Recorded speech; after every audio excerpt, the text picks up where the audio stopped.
વસ્ત્રાલમાં ભાજપની ભવ્ય bike rally, કાર્યકરોમાં ઉત્સાહનો માહોલ। સ્થાનિક સ્વરાજની ચૂંટણીને લઈ અમદાવાદ પૂર્વના વસ્ત્રાલ વિસ્તારમાં રાજકીય ગરમાવો જોવા મળી રહ્યો છે।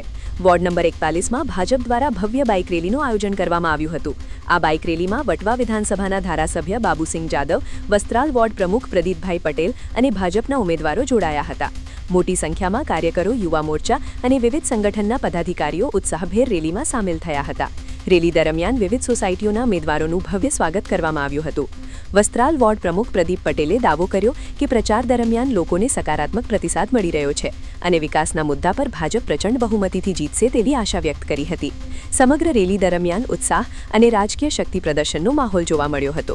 જનતા પાર્ટીના ચારેય ઉમેદવારોને અમારા પૂર્વ ગૃહ રાજ્યમંત્રી શ્રી પ્રદીપસિંહ જાડેજા સાહેબ અને વટવા વિધાનસભાના ધારાસભ્ય શ્રી બાબુસિંહ જાદવ સાહેબના વિકાસના નામે અમે મત માગવા નીકળ્યા હતા અને એમના કરેલા વિકાસના કામો અને વિકાસને થકી પ્રજાનો પ્રેમ ભારતીય જનતા પાર્ટીના ચારેય ઉમેદવારોને મળવાનો છે અને એ આશીર્વાદ મતમાં રૂપાંતરિત થવાના છે। ત્યારે વસ્ત્રાલ વોર્ડની જનતા ચારેય ભારતીય જનતા પાર્ટીના ઉમેદવારોને જંગી બહુમતીથી જીતાડવાની છે। અમારા પૂર્વ ગૃહ રાજ્યમંત્રી શ્રી પ્રદીપસિંહ જાડેજા સાહેબ કાયમ જનતાને પોતાનો પરિવાર માને છે। એની નાની મોટી સમસ્યાઓ હોય, સુખ અને દુઃખ હોય તો એ પડખે એક પરિવારના મોભી તરીકે ઊભા રહે છે।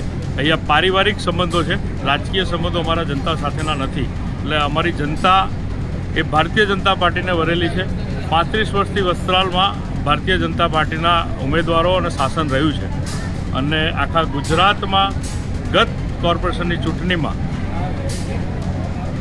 અમારા વસ્ત્રાલના ઉમેદવારો 1 નંબર અને 2 નંબરની લીડ ઉપર હતા। એટલે 2 ઉમેદવારો અમારા આખા ગુજરાતમાં ફર્સ્ટ ઉપર હતા।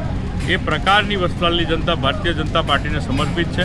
ભારતીય જનતા પાર્ટીના વિકાસના કામોથી, માન્ય પ્રદીપસિંહ જાડેજા સાહેબના અને ધારાસભ્ય શ્રી બાબુસિંહ જાદવના વિકાસના કામોથી એ ખુશખુશાલ છે।